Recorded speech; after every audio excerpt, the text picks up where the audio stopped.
जय हिंद दोस्तों, नमस्कार। स्वागत है आपका सिलेक्शन गुरुजी ऑनलाइन चैनल पर। आज हम लोग जीके के महत्वपूर्ण 15 प्रश्नों का डिस्कशन करेंगे और इन 15 प्रश्नों के साथ साथ इसके एडिशनल फैक्ट्स की भी जानकारी को डिस्कशन करेंगे। इसलिए वीडियो में अंत तक लगातार बने रहें। पहला क्वेश्चन ध्यान से देखेंगे। बैंकॉक राजधानी है, किसकी राजधानी है? बैंकॉक किसकी राजधानी है? श्रीलंका की, थाईलैंड की, लाओस की या फिर इनमें से कोई नहीं? तो बैंकॉक जो है वो थाईलैंड की राजधानी है। थाईलैंड, बैंकॉक, बेहद। क्या? थाईलैंड, बैंकॉक, बेहद। बेहद क्या है? बेहद है इसकी करेंसी। क्या है? बेहद। तो थाईलैंड की राजधानी क्या? बैंकॉक और करेंसी क्या? बेहद हो जाएगी। ठीक है, आगे बढ़ते हैं। काला मोती के नाम से जाने जाते हैं। काला मोती के नाम से कौन जाने जाते हैं? ठीक, काला मोती के नाम से कौन जाने जाते हैं? पेले, माराडोना, वीनस विलियम्स या फिर सेरेना विलियम्स? ध्यान समझिएगा। एक खिलाड़ी हैं साउथ अफ्रीका के सॉरी ब्राज़ील के, उनका नाम है पेले। ब्राज़ीलिया के खिलाड़ी हैं और ये फुटबॉलर हैं।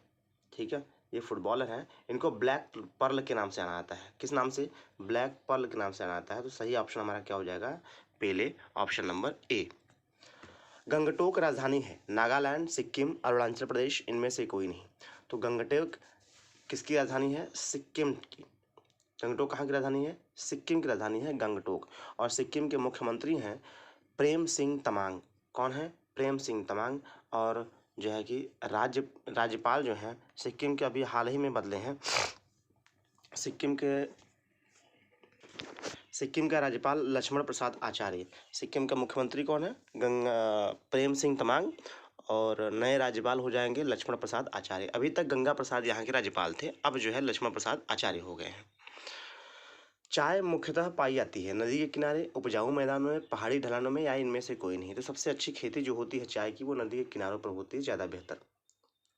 और चाय अगर आपसे पूछा जाए किस राज्य में सबसे ज़्यादा, तो आप बताएंगे असम में सबसे ज़्यादा चाय होती है। और जब एक केवल ज़िले की बात की जाए तो ज़िला कौन सा ज़िला ऐसा है जहाँ पे सबसे ज़्यादा चाय की खेती की जाती है? तो वो ज़िला है दार्जिलिंग। एक स्पेशली आपसे पूछता है दार्जिलिंग में। और दार्जिलिंग ध्यान दीजिएगा, ये असम में नहीं है, ये पश्चिम बंगाल में, वेस्ट बंगाल में है, ध्यान रखिएगा। ठीक है, तो सबसे ज़्यादा कहाँ होती है? असम में। लेकिन जब जिले की बात की जाएगी तो सबसे ज़्यादा दार्जिलिंग में होती है। असम की चर्चा हुई है तो असम का मुख्यमंत्री है हेमंत बिश्वा शर्मा। और राज्यपाल हो जाएंगे गुलाब चंद कटारिया। और पश्चिम बंगाल की बात कर रहे हैं तो पश्चिम बंगाल में मुख्यमंत्री हो जाएंगी ममता बनर्जी। और पश्चिम बंगाल के सीवी आनंद बोस हैं। अगला प्रश्न, चिल्का झील कहाँ स्थित है? उड़ीसा, बिहार, मध्य प्रदेश, इनमें से कोई नहीं? तो चिल्का झील जो है वो उड़ीसा में है। अब चिल्का झील के बारे में ध्यान समझिएगा। चिल्का झील जो है वो भारत के सबसे बड़ी खारे पानी की झील जानी जाती है। कौन सी? चिल्का झील। जब भारत की सबसे बड़ी खारे पानी की झील चिल्का है तो सबसे ताजे पानी की झील कौन सी है? तो उसको हम बोलेंगे वुलर झील। कौन सा झील? वुलर झील, जो कि जम्मू कश्मीर में है। और चिल्का उड़ीसा की बात की गई है तो उड़ीसा का मुख्यमंत्री, उड़ीसा की राजधानी क्या है? भुवनेश्वर। और उड़ीसा का मुख्यमंत्री हैं नवीन पटनायक। कौन है? नवीन पटनायक। ठीक है, बिहार की बात की गई है तो बिहार की राजधानी पटना, बिहार का मुख्यमंत्री नीतीश कुमार। मध्य प्रदेश की बात की गई है, मध्य प्रदेश की राजधानी भोपाल और मुख्यमंत्री हैं शिवराज सिंह चौहान। चलिए अगला प्रश्न देखते हैं। लोकसभा को कौन 5 वर्ष की अवधि पूरा होने से पहले ही भंग कर सकता है? ध्यान समझिएगा। लोकसभा की जो भंगता है वो राष्ट्रपति अपने विवेक के आधार पर भंग कर सकता है। 5 साल के पहले ही राष्ट्रपति भंग कर सकता है। ठीक है, राष्ट्रपति की बात की गई है तो राष्ट्रपति का उल्लेख अनुच्छेद 52 में किया गया है। इसके चुनाव संबंधी अनुच्छेद 54 है। और इसको महाभियोग की प्रक्रिया अनुच्छेद 61 के तहत लगाई जाती है। राष्ट्रपति के पास पावर है 123 के अंतर्गत अध्यादेश जारी कर सकता है। और 143 के अंतर्गत वह सुप्रीम कोर्ट से राय मशविरा ले सकता है। ठीक है, इतनी बात उप राष्ट्रपति के बारे में ध्यान रखिएगा। बात आती है प्रधानमंत्री की, तो प्रधानमंत्री वर्तमान में कौन है? श्री नरेंद्र मोदी हैं। और प्रधानमंत्री के जो है कि पास अध्यक्षता होती है नीति आयोग का। किसका? नीति आयोग का। नीति का फुल फॉर्म क्या होता है?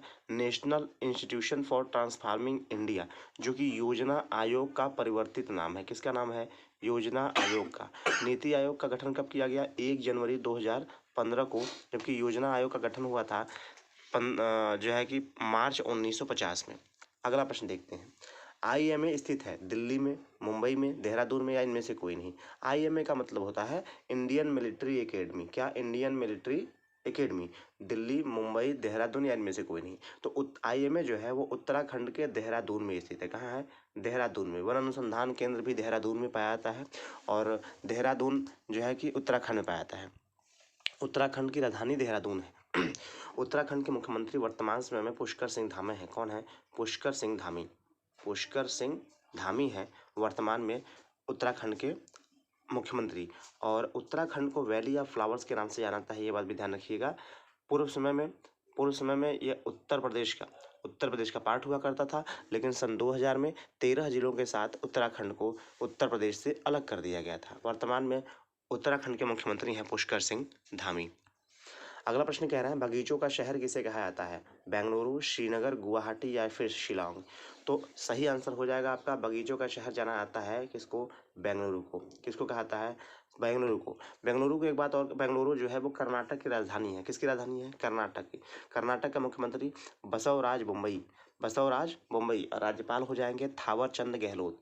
अच्छा, बात आ रही है बेंगलुरु की, तो बेंगलुरु के सिलिकॉन सिटी भी बोलते हैं। सिलिकॉन सिटी किसको बोलते हैं? बेंगलुरु के बोलते हैं। और इसी बेंगलुरु में इसरो का मुख्यालय है। मतलब इंडिया के अपना स्पेस एजेंसी का नाम क्या हुआ? इसरो है। और इसरो का फुल फॉर्म होता है इंडियन स्पेस रिसर्च ऑर्गेनाइजेशन, जिसकी स्थापना 1969 में हुई थी। और जो वो उसका जो है कि मुख्यालय है बेंगलुरु में। और यह इस समय वर्तमान में इसरो के प्रमुख कौन है? एस सोमनाथ। कौन है? एस सोमनाथ वर्तमान में इसरो के प्रमुख हैं। इतनी बात ध्यान रखिएगा। अगला प्रश्न देखते हैं। कह रहा है जैन धर्म के प्रवर्तक कौन थे? केशवानंद भारती, महावीर स्वामी, पार्श्वनाथ, इनमें से कोई नहीं। तो सही आंसर आपका हो जाएगा कि जैन धर्म के प्रवर्तक जो है महावीर स्वामी। अब समझिएगा बात को। महावीर स्वामी जो थे ये जैन धर्म के 24वें तीर्थंकर थे। कौन थे?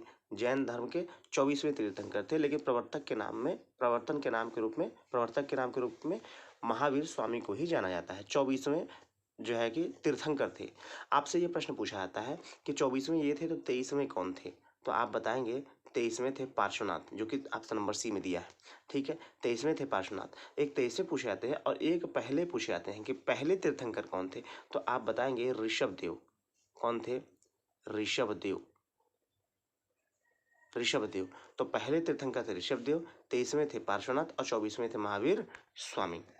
अगला प्रश्न देखते हैं। जब चंद्रमा पृथ्वी और सूर्य के बीच में आ जाता है तो उस समय किस प्रकार का ग्रहण होता है? चंद्र ग्रहण, सूर्य ग्रहण, पृथ्वी ग्रहण, इनमें से कोई नहीं। देखिए इस बात को प्रैक्टिकली समझिएगा कि ये हो गया पृथ्वी हमारी, ये हमारी पृथ्वी हो गई और ये हमारा हो गया सूर्य।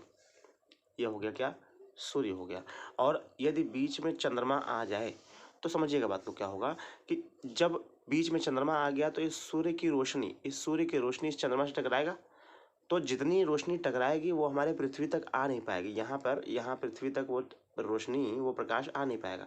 जब प्रकाश आ नहीं आएगा, हल्का हल्का यही वाला भाग दिखाई देगा हमको, जिसको किरीट या कोरोना बोलते हैं। सूर्य के बाहरी भाग को किरीट या कोरोना बोलते हैं। तो जब ये भाग दिखाई देता है तो हम कहते हैं भाई कि सूर्य ग्रहण लग चुका है। ठीक है, सूर्य को ग्रहण लग चुका है। तो हम कहेंगे कि चंद्रमा जब पृथ्वी और सूर्य के बीच में आ जाती है तो हम कहेंगे कौन सा ग्रहण हो जाता है? सूर्य ग्रहण हो जाता है। तो अपना ऑप्शन नंबर बी क्या हो जाएगा? सही हो जाएगा। यहाँ पे सूर्य ग्रहण हो जाएगा। अगला प्रश्न देखते हैं। असम की राजधानी क्या है? अगरतला, कोहिमा, दिसपुर, शिलांग। तो असम की राजधानी जो है वो दिसपुर है। असम जहाँ पे चाय की खेती सबसे ज़्यादा की जाती है। और असम के मुख्यमंत्री जो हैं वो है हेमंत बिश्वा शर्मा। कौन है? हेमंत बिश्वा शर्मा। राज्यपाल हैं गुलाब चंद कटारिया। और यहाँ पे लोकसभा सीटों की संख्या है 14। असम में ही बिहू नाम का त्यौहार बहुत ज़्यादा फेमस है। और एक सींग वाला गैंडा असम के काजीरंगा में पाया जाता है। एक सींग वाला गैंडा। अगरतला जो है त्रिपुरा की राजधानी है। कोहिमा नागालैंड की राजधानी है। शिलांग मेघालय की राजधानी है। अगला प्रश्न, महाराष्ट्र के किस स्थान पर परमाणु ऊर्जा का केंद्र है? तारापुर, पुणे, मुंबई या फिर नागपुर। तो ध्यान समझिएगा, जो महाराष्ट्र का तारापुर है, पालघर, यहाँ पे परमाणु ऊर्जा केंद्र है महाराष्ट्र। ठीक है, महाराष्ट्र की बात आई है। महाराष्ट्र का मुख्यमंत्री जो है इसमें एकनाथ शिंदे। और महाराष्ट्र के जो राज्यपाल है अभी नए नए परिवर्तित हुए हैं, उनका नाम है रमेश बैस। क्या है? रमेश बैस। और लोकसभा सीटों की संख्या यहाँ पे हो जाती है 48। क्या हो जाती है? 48। आगे बढ़ते हैं। संसद के ऊपरी सदन को क्या कहा जाता है? संविधान में वर्णन है संसद का ऊपरी जो सदन होता है, संसद के 3 भाग होते हैं। एक होता है लोकसभा, एक होता है राज्यसभा और एक होता है राष्ट्रपति। ठीक है, संसद के 3 अंग होते हैं, राज्यसभा, लोकसभा और राष्ट्रपति। तो जो संसद का जो राज्यसभा होता है उसे ऊपरी सदन कहते हैं या उच्च सदन कहते हैं, और लोकसभा को निम्न सदन कहते हैं। ठीक है, तो ऑप्शन नंबर सी यहाँ पे सही हो जाएगा। कौन अपने अंगों को फिर से उगा सकता है? मगरमच्छ, सर्प, छिपकली या फिर इनमें से कोई नहीं। देखिए, छिपकली एक ऐसा जीव होता है जिसका एक बार पूंछ अगर कट जाता है, एक समय के बाद पूंछ जो है कट के गिर जाता है, इसके बाद पुनः उसके पूंछ का जन्म होता है और पूंछ धीरे धीरे फिर बढ़ जाता है।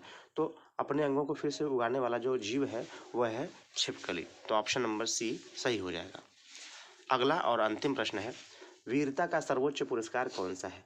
परमवीर चक्र, पद्म विभूषण, भारत रत्न या इनमें से कोई नहीं। तो वीरता के क्षेत्र में दिया जाने वाला सबसे बड़ा पुरस्कार जो होता है, सबसे उच्च पुरस्कार जो होता है वो है परमवीर चक्र। कौन सा? परमवीर चक्र हमारा सही हो जाएगा। अब यहाँ पे भारत रत्न दिया हुआ है, तो भारत रत्न भी भारत का सबसे बड़ा पुरस्कार है, लेकिन नागरिकता सबसे बड़ा नागरिक पुरस्कार जो है वो भारत रत्न हो जाएगा। और भारत रत्न के बाद दूसरे नंबर पर आता है पद्म विभूषण, और फिर इसके बाद तीसरे नंबर पर पद्म भूषण, फिर चौथे नंबर पर पद्मश्री आता है। अच्छा, एक इसी के साथ में करंट अफेयर कनेक्ट रखिएगा कि हमारे देश का सबसे बड़ा खेल रत्न पुरस्कार जो हुआ करता था वो राजीव गांधी खेल रत्न पुरस्कार हुआ करता था।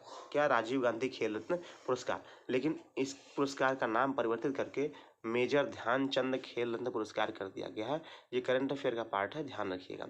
ठीक है। अच्छा, एक बात और ध्यान रखिएगा कि राजीव गांधी खेल रत्न पुरस्कार का नाम बदल के मेजर ध्यानचंद खेल रत्न पुरस्कार कर दिया गया, लेकिन ये जो राजीव गांधी खेल रत्न पुरस्कार है ये राजस्थान का सबसे बड़ा खेल रत्न पुरस्कार, राजस्थान का खेल के क्षेत्र में सबसे बड़ा पुरस्कार दिया जाने वाला जो कौन सा बन गया है?